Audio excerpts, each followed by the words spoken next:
मुद्दा रहेगा। आप दिल्ली मॉडल बिहार में समझा रहे हैं, स्वास्थ्य, शिक्षा, रोजगार, मजदूरी, किसानी, बिजली पानी आप बात कर रहे हैं। जी। और दूसरी ओर देखा जाए तो ये मुद्दा बिहार में प्रशांत किशोर का भी है, यही मुद्दा सेम तेजस्वी यादव जी का भी है। ऐसे में आपका क्या रहेगा भाई? कहीं नहीं है। जो भावी प्रत्याशी जो विधानसभा का चुनाव लड़ेगा, वो उन्होंने कभी भी इस तरह का संकल्प लिया हो। बिल्कुल। अगर आप यहाँ के जितने भी प्रत्याशी हैं, उनसे अगर आप राष्ट्रगान बोलिए बोलने के लिए, वो भूल जाएंगे, नहीं बता पाएंगे। विजन आपको दिखा रहे हैं कि कलम की राजनीति जो है, वो हम आपको हथियार दे रहे हैं कि आप इसी से अपने भविष्य को बना सकते हैं, अच्छा। सुधार सकते हैं, बना सकते हैं। आपका बच्चे का अगर भविष्य है, तो आप शिक्षा से ही अपने जीवन को एक पटरी पे ला सकते हैं। हम एक और अंतिम सवाल लेंगे आपसे, आप चाहे तो जवाब दे सकते हैं या फिर सिरे से खारिज कर सकते हैं। आम आदमी पार्टी पर भ्रष्टाचार का भी आरोप लगता है कि भ्रष्ट सबसे भ्रष्ट पार्टी है, लोग ऐसा कहते हैं। इस बारे में क्या ख्याल है? आप तो अकेले बलबूते पे चुनाव लड़ेंगे या फिर किसी के साथ आप शामिल होंगे, किसी के साथ आप गठबंधन करेंगे? क्या मुद्दा है? वो तो हमारा दिल्ली का मुद्दा है। ये कॉपी तो कर लिया कॉपी कर लिया ना। तेजस्वी यादव। हाँ, अभी तो वही तो कहा जा सकता है अच्छा। ना। अभी आप ये देखिए कि दिल्ली में जो भी आप जिसका भी इससे पहले कहाँ थी ये लोग। बिजली फ्री की तो तेजस्वी यादव भी बात कर रहे हैं। हाँ, अब तो इससे पहले क्यों नहीं किया उन्होंने? अच्छा। वो तो उनके फादर तो ये कहते थे कि अगर बिजली रहेगा, तार गिर जाएगा तो बारिश होगी तो करंट लगेगा तो मर जाएगा, तो बिजली का क्या जरूरत है, लालटेन जलाओ। देखिए, बीजेपी ने भी जो 2,500 रुपया बोली, तो क्या वो दे सकी? 500 रुपया हाल ही में तो वादा किया था दिल्ली विधानसभा चुनाव में। क्या वो 8 मार्च नहीं को आया आया? पैसा कहाँ आया? किसी के खाते में, नहीं। कहाँ आया? अब तो वहां पर एक क्लॉज भी ये लोग लगा रहे हैं कि जिनका 3 लाख से नीचे नीचे इनकम होगा, तो वो लोग को मिलेगा उनके इस वक्त हम लोग आम आदमी पार्टी कार्यालय पूर्णिया में हैं। आप सबको एक बैनर पीछे आपको दिखाई दे रहा होगा और आपको लग रहा होगा कि हम दिल्ली में बैठे हुए हैं, तो आपको बता दें कि हम दिल्ली में नहीं बैठे हुए हैं, पूर्णिया में बैठे हुए हैं। आम आदमी पार्टी जो आप केजरीवाल की जो पार्टी है वो बिहार में लॉन्च कर रही है और बिहार में भी चुनाव लड़ने की कहीं ना कहीं तैयारियों में जुड़ा हुआ। हमारे साथ बातचीत करने के लिए यहाँ पर बैठे हैं, इनसे बातचीत करेंगे और जानेंगे क्या कुछ उनका तैयारी चल रहा है, किस तरह से जो दिल्ली मॉडल है, दिल्ली मॉडल की बात करते हैं, बिहार में क्या उसी मॉडल पे काम करेंगे, तमाम चीज़ों पे बातचीत करेंगे। सबसे पहले मेरे चैनल पे आपका स्वागत है। थैंक यू, धन्यवाद। मेरा नाम आदित्य लाल है और मैं जी। हाँ, और मैं चाहता हूँ कि जो अरविंद केजरीवाल जी ने दिल्ली में किया है, जी। शिक्षा पे, स्वास्थ्य पे, जी। तो वो सब भी मैं यहाँ पर लाना चाहता हूँ पूर्णिया के लिए। और रही बात कि वहाँ का जो 200 यूनिट बिजली फ्री है, जी। तो वो पूर्णिया को भी मिलना पहला चाहिए। सवाल हम आपसे ये लेंगे कि दिल्ली छोड़कर अब बिहार में क्या ऐसे ज़रूरत पड़ गया कि आम आदमी पार्टी को बिहार आना पड़ा? देखिए, बिहार देखिए, पर दिल्ली तो ऐसे भी ग्रोथ रेट में तो आप जान रहे हैं कि दिल्ली में अच्छा ग्रो करती है, लेकिन बिहार में अभी भी बहुत सारे जिला ऐसे हैं जो अंडर ग्रोथ है। अच्छा। तो यहाँ के लोगों को आगे बढ़ाने के लिए, इन लोगों की स्थिति को सुधारने के लिए अरविंद केजरीवाल जी को आना ज़रूरी है। अच्छा। हाँ, अगर जब तक नहीं आएँगे, यहाँ पर शिक्षा व्यवस्था ठीक नहीं होगी, स्वास्थ्य व्यवस्था ठीक नहीं होगी। अच्छा। जो इनका जो अपना इंडस्ट्रियलाइज़ेशंस होना चाहिए, उ उनके आने से ही हो सकती है। अच्छा। क्योंकि ये बीजेपी भी अगर डर रही है, तो उन्हीं की वजह से डर रही है। तो हाँ। क्या इस बार की तैयारी है, इस बार विधानसभा चुनाव लड़ना है या फिर आगे?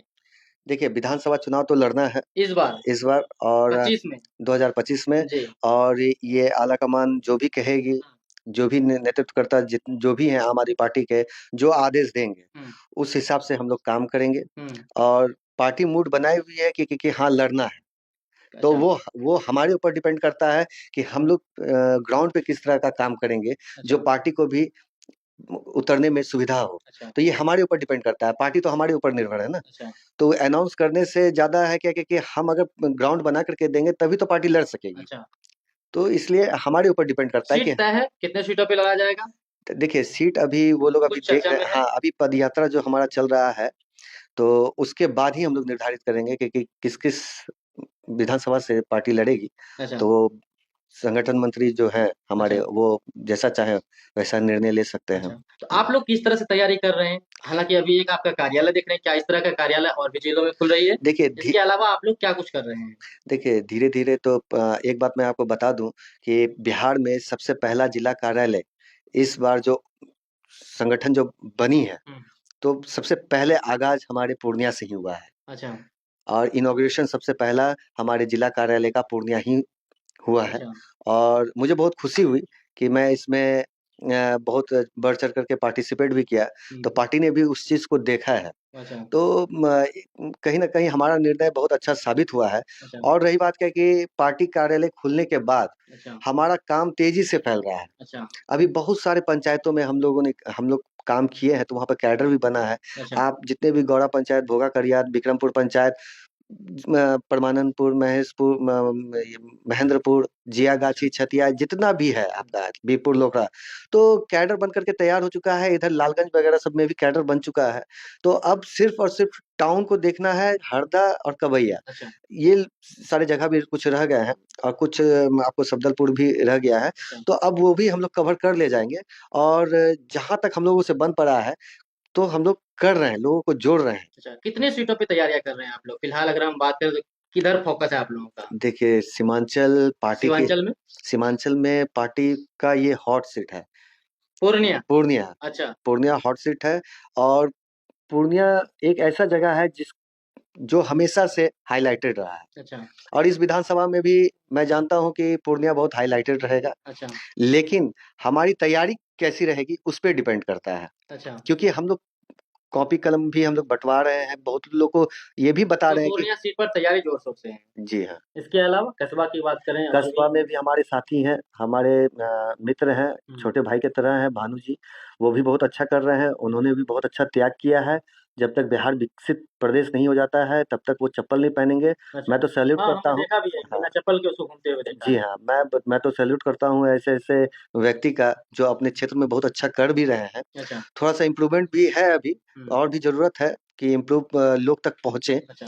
तो वो भी हो जाएगा। अच्छा, ये आप हाँ, लोगों का संकल्प समारोह जो आप लोग कर रहे हैं, हाँ। इनके बारे में बताएँ, क्या है ये? देखिए, संकल्प समारोह, हमारा जो संकल्प हुँ। समारोह कल हुआ, हुँ। तो कल एक्चुअली एनडीए का कार्यकारिणी बैठक भी थी, आप लोग हुँ। देखे होंगे कितना भीड़ था।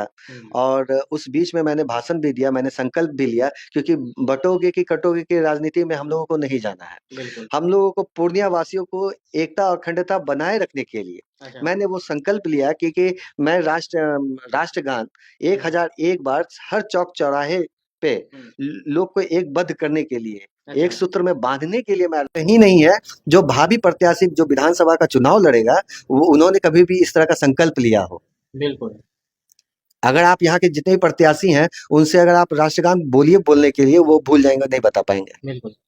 तो हमने ये संकल्प लिया है, और 15 अगस्त 2025 को आपके माध्यम से मैं आप लोग बताना चाहूँगा अच्छा। कि 15 अगस्त 2025 को मेरा अंतिम ये राष्ट्रगान होगा, उसी तिरंगे के नीचे आस्था चौक के पास। अच्छा। जी। ये कलम की राजनीति आप लोग क्या समझा रहे हैं? पंचायतों में जाकर कलम बाँटना, बच्चों को देना? जी, ये बहुत अच्छा आपने सवाल हुँ। किया है। कलम की राजनीति एक्चुअली क्या है कि हम एक विज़न आपको दिखा रहे हैं कि कलम की राजनीति जो है, हुँ। वो हम आपको हथियार दे रहे हैं कि आप इसी से अपने भविष्य को बना सकते हैं, अच्छा। सुधार सकते हैं, बना सकते हैं। आपका बच्चे का अगर भविष्य है, तो आप शिक्षा से ही अपने हुँ। जीवन को एक पटरी पे ला सकते हैं। अच्छा। तो वो हमारा मुहिम है कि देखिए, हम लोग बच्चे को दे रहे हैं कलम, ऐसा नहीं कि बच्चे हमें वोट देंगे। अच्छा। हम ये बताना चाहते हैं कि हमारे बच्चे जो हैं वो भविष्य हैं। अच्छा। इसीलिए हम उनको शिक्षा की ओर प्रेरित करना चाहते हैं कि आप इस कलम के ज़रिए आप जानिए कि आम आदमी पार्टी शिक्षा के प्रति कितना रुचि रखता है, क्यों वो शिक्षा को इतना आगे ले जाना चाहता है। अच्छा। इसीलिए हम लोग कॉपी कलम की राजनीति कर रहे हैं। अच्छा। ये बताइए कि आप लोग जब चुनाव लड़ेंगे, तो बिहार में तो एंट्री आप लोगों की हो गई है। तो अकेले बलबूते पे चुनाव लड़ेंगे या फिर किसी के साथ आप शामिल होंगे, किसी के साथ आप गठबंधन करेंगे? देखिए, ये तो पार्टी की बात है, पार्टी के आला कमान जो कहेंगे, जो कि अरविंद जी दिशा निर्देश देंगे हुँ। कि गठबंधन के साथ लड़े या नहीं लड़े, हुँ। वो उनका मैटर है, क्योंकि वो जैसा करेंगे हम लोग तो सर्वमान्य है, लेकिन पॉसिबिलिटीज़ नहीं है कि महागठबंधन के साथ चुनाव लड़ा जाए। अच्छा। हाँ, ये तो बात। मुद्दा अंतिम सवाल रहेगा, क्या मुद्दा रहेगा? आप दिल्ली मॉडल बिहार में समझा रहे हैं, स्वास्थ्य, शिक्षा, रोजगार, मजदूरी, किसानी, बिजली, पानी, आप बात कर रहे हैं। जी। और दूसरी ओर देखा जाए तो ये मुद्दा बिहार में प्रशांत किशोर का भी है, यही मुद्दा सेम तेजस्वी यादव जी का भी है। ऐसे में आपका क्या रहेगा भाई? देखिए, आप लोग ये भी जानते हैं कि राजद जो है पहले शासन कर चुके हैं, आप लोग उनका भी उस समय के शासनकाल को आप देख रहे हैं, किस तरह का शासनकाल रह चुका है। और दूसरी बात मैं ये भी कहना चाहूँगा कि जनसुराज अभी नई पार्टी है। मैं सम्मान करता हूँ ऐसे पार्टियों का जो नए-नए पार्टी आ रही हैं। अच्छा है, लोगों को विकल्प मिलना चाहिए। लेकिन अभी आपने उनके कार्य को देखा नहीं है। ये हमारा मुद्दा हमने दिल्ली में जो दिया है 200 यूनिट बिजली फ्री, अच्छा शिक्षा, स्वास्थ्य, अच्छा मोहल्ला क्लिनिक वगैरह सब। तो आप ये देखिए कि 2100 रुपया सम्मान योजना महिला को, वो सारा तो राजद ने हाईजैक कर रखा था। अच्छा, वो मतलब आप ही का मुद्दा है, वो तो हमारा दिल्ली का मुद्दा है। ये कॉपी तो कर लिया कॉपी कर लिया ना। तेजस्वी यादव। हाँ, अभी तो वही तो कहा जा सकता है अच्छा ना। अभी आप ये देखिए कि दिल्ली में जो भी आप जिसका भी इससे पहले कहाँ थी ये लोग। बिजली फ्री की तो तेजस्वी यादव भी बात कर रहे हैं। हाँ, अब तो इससे पहले क्यों नहीं किया उन्होंने? अच्छा वो तो उनके फादर तो ये कहते थे कि अगर बिजली रहेगा, तार गिर जाएगा तो बारिश होगी तो करंट लगेगा तो मर जाएगा, तो बिजली का क्या जरूरत है, लालटेन जलाओ। उन्हीं का कहा हुआ है। रोड पे ब्रेकर नहीं है, रोड बन जाएगा तो फिर एक्सीडेंट ज्यादा होगा, तो रोड काहे के लिए बना। अच्छा तो इस तरह का तो राजनीति होता था। आज वो अरविंद जी ने वो चीज दिखा दिया कि जब तक आप इन सब चीजों को नहीं करेंगे तब तक आप हमेशा के लिए चुनाव में नहीं रह सकते हैं। अच्छा, तो अब ये लोग हाईजैक कर रहे हैं उनके प्लान को। प्लान को हाईजैक हो रहा है। जी हाँ, उन्हीं के प्लान को हाईजैक किया जा रहा है। आप बताइए ना, इससे पहले वो लोग कहाँ थे? अच्छा अभी जो आप देखिए, बीजेपी ने भी जो 2500 रुपया बोली, तो क्या वो दे सकी? 500 रुपया हाल ही में तो वादा किया था दिल्ली विधानसभा चुनाव में, क्या वो 8 मार्च नहीं को आया आया? पैसा कहाँ आया? किसी के खाते में, नहीं। कहाँ आया? अब तो वहां पर एक क्लॉज भी ये लोग लगा रहे हैं कि जिनका 3 लाख से नीचे नीचे इनकम होगा तो वो लोग को मिलेगा उनके अकाउंट अच्छा में। हाँ, 500 रुपया में सिलेंडर आप बोल रहे हैं। 500 रुपया, क्योंकि बिहार गरीब देश है, राज्य है, तो उनको वहां के लोगों को 500 रुपया का सिलेंडर नहीं चाहिए। दिल्ली में तो फिर भी लोग अफोर्ड कर लेंगे। ठगा गया लोग दिल्ली का फिर से। फिर से ठगाया। अब वो ये चीज पता चलेगा उनको, अच्छा ये अगले चुनाव में पता चलेगा, क्योंकि ये लोग तो जुमला वाले पार्टी हैं। हमारा तो मेन उद्देश्य, हम लोग जो लड़ेंगे वो बीजेपी के अगेंस्ट में लड़ेंगे, क्योंकि ये सिटिंग सीट है अच्छा पूर्णिया। बिल्कुल और 2 टर्म से आप देखिए कि आप लोग तो हमेशा हम इधर-उधर जाते रहते हैं, तो आप देखिए लाइन बाज़ार में भी रोड का व्यवस्था देखिए। आप कॉर्पोरेशन में यहाँ पे बगल का रोड देखिए, वो भी उसका बदहाली देखिए। आपको पुलिस लाइन का रोड देखिए, वो भी बदहाली का है। क्या वो ठीक हो चुका है क्या? फिर भी लोग कुछ नहीं बोल रहे हैं, क्यों भाई? तो धर्म की राजनीति हो रही है। नहीं चलेगा। तो धर्म का चोला पहन करके हम कब तक अपने बच्चों का भविष्य खराब करते रहेंगे? अच्छा इन सब मुद्दों से ऊपर उठ करके हम लोगों को काम करना होगा। बिहार में केजरीवाल जी आते हैं तो क्या करेंगे? देखिए केजरीवाल, लोग अब यही समझना सुनना चाह रहे हैं। देखिए अगर बिहार में केजरीवाल जी आते उदाहरण हैं, तो लोग देते हैं दिल्ली मॉडल का, जी नेता सब कि वहाँ जी, के जैसा यहाँ, वहाँ के जैसा। अब आप लोग आए तो आप लोग क्या देंगे? देखिए अगर शिक्षा जो व्यवस्था है, डिजिटलाइजेशन विद एआई। अच्छा एआई। जी हाँ, क्योंकि आप देखिए कि इन लोगों ने क्या घोषणा किया, ये तो मुझे नहीं पता, लेकिन सरकारी स्कूल में भी डिजिटलाइजेशन विद एआई की पढ़ाई होनी चाहिए। होने चाहिए। और जो बच्चे यहाँ से, अब देखिए कि यहाँ पे जितने भी प्राइवेट स्कूल में हैं, वो लोग फीस ही अफोर्ड नहीं कर पाएंगे। तो शिक्षा तो हमारा पहला है। शिक्षा स्वास्थ्य व्यवस्था हमारा होना चाहिए, जो हम लोग सदर में बहुत लोग को ले जाते हैं, हम लोगों को भी एमआरआई सिटी स्कैन अभी नहीं है। नहीं है, तो वो सब का व्यवस्था होना चाहिए। बाहर से दवाई का जरूरत नहीं पड़े, बिल्कुल वो सब भी व्यवस्था होना चाहिए। और हाईटेक लेवल का सदर अस्पताल होना चाहिए। अच्छा तीसरा है हमारा बिजली का। अच्छा स्मार्ट मीटर को तो अगर हमारी सरकार आती है तो ऐसे कानून को तो हम लोग खत्म करेंगे।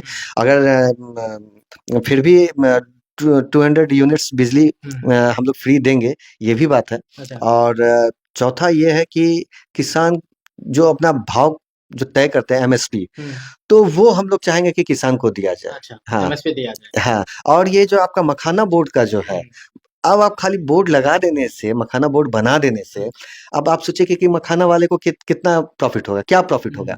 बेचारे लोग 1100 1000 पे बेचने के लिए तैयार हो जाते हैं। बिल्कुल आप उनसे पूछिएगा कि आखिर हम खाली एक बोर्ड लगा दें और काम कुछ नहीं हो, तो फिर उससे क्या आपको फायदा? क्या लगता है मखाना बोर्ड लॉलीपॉप है? हाँ, लॉलीपॉप है। लॉलीपॉप है, क्योंकि अगर उनको मखाना बोर्ड अगर लगाना था तो उनको एक्वा एग्रीकल्चर पे बात करनी चाहिए थी। अच्छा एक्वा एग्रीकल्चर को आप क्यों नहीं बढ़ावा दे रहे हैं? हमारा बिहार बहुत पिछड़ा है, तो इसका बिहार क्या? में तो इंडस्ट्री की जरूरत है।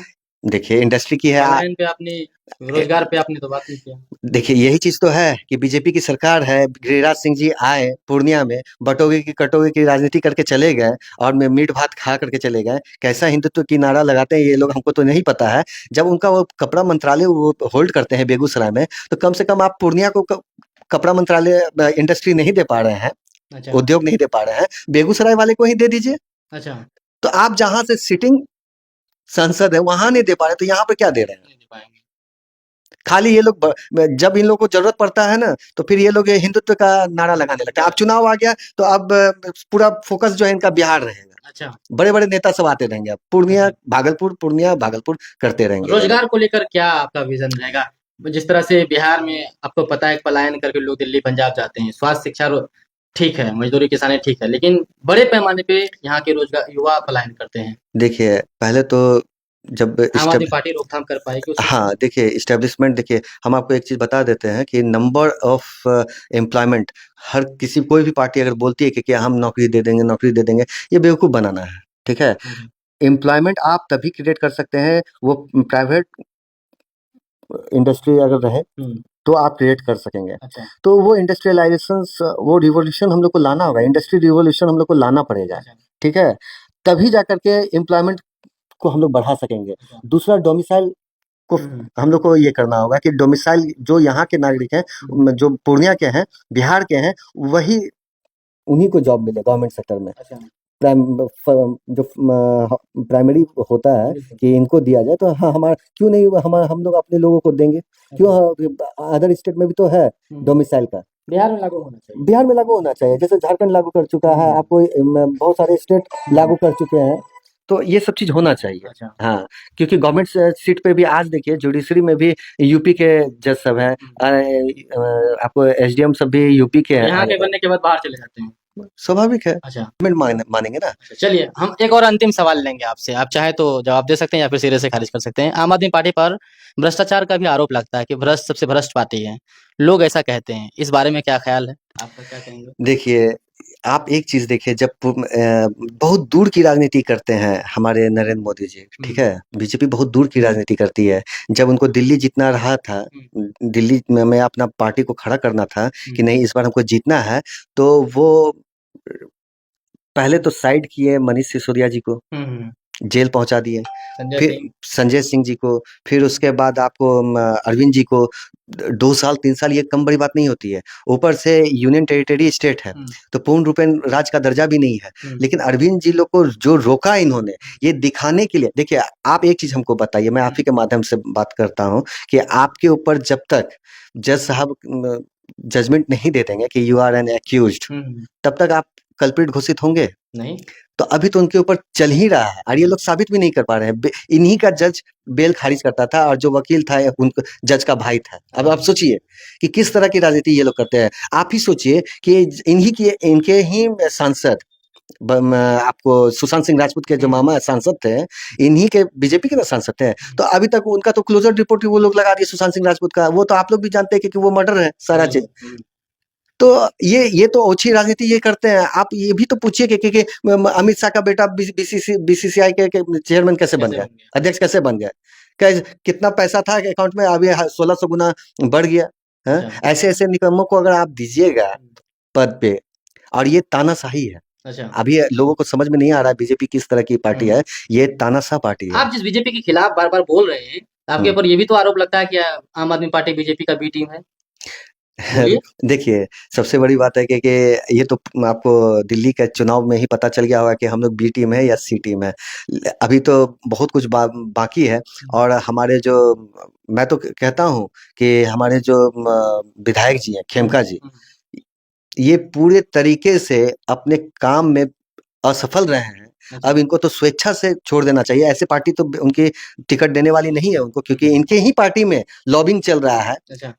अब आपको हम क्या बोले कि गुप्ता एंड साहा लगे हुए हैं इनका पत्ता काटने में, लेकिन ये भी माहिर खिलाड़ी हैं, ये भी अपना पत्ता सेट किए हुए हैं। चलिए हम लोग ज्यादा दूर तक बात नहीं करेंगे, फिर दोबारा मुलाकात होगी, बात करेंगे। अंत में आप लोग क्या कहेंगे पूर्णिया के लोगों को, कस्बा के लोगों को, बिहार के लोगों को आम आदमी पार्टी के आने पर? देखिए, मैं तो बस इतना ही चाहूंगा कि आप लोग अपनी एकता अखंडता बनाए रखिए और हम लोगों को साथ दीजिए। आम आदमी पार्टी को साथ देंगे तभी आपका ये जो तीसरा विकल्प आपने जो आप देख रहे हैं, यही इनको आप एक बार मौका दे करके देखिए कि हाँ, पूर्णिया में, बिहार में किस तरह का ये काम करती है। फिर जाकर के आप तय करेंगे कि हाँ, कि हमें किनको लाना है, क्योंकि ऐसा नहीं कि हम आपको 5 साल में ठग लेंगे। एक बार आप देखें तो हमारे कार्यशैली को, कार्यप्रणाली को, उसके बाद में आप जज करेंगे कि हाँ, हम किस तरह का काम कर रहे हैं या नहीं कर रहे हैं। उनको भी तो डर होना चाहिए कि अगर हम काम नहीं करेंगे तो दूसरी पार्टी आ सकती है। तो ये डर आप लोग बना करके रख सकते हैं। तो अपने भाई को पूर्णिया में, अपने भाई को साथ दीजिए, सहयोग दीजिए और आशीर्वाद दीजिए। जो बड़े हैं आशीर्वाद दीजिए, एक बार मौका दीजिए अपने भाई को। परिचय क्या हुआ सर? मेरा नाम आदित्य लाल है। अच्छा हाँ, मैं नौरतन मेरा घर हुआ और मेरा जन्म स्थान भी यही है, अच्छा। पूर्णिया है। चलिए, ये हमारे साथ आदित्य लाल जी से बातचीत हो रही थी। अभी आम आदमी पार्टी के कार्यालय में बैठे हैं और आप लोग इस वीडियो को अगर देख रहे हैं तो बिहार में जो केजरीवाल जी आए हुए हैं, इनके बारे में आप लोग का क्या राय है, क्या प्रतिक्रिया? आप लोग अपना राय, विचार, प्रतिक्रिया कमेंट बॉक्स में आप लोग जरूर लिखिएगा।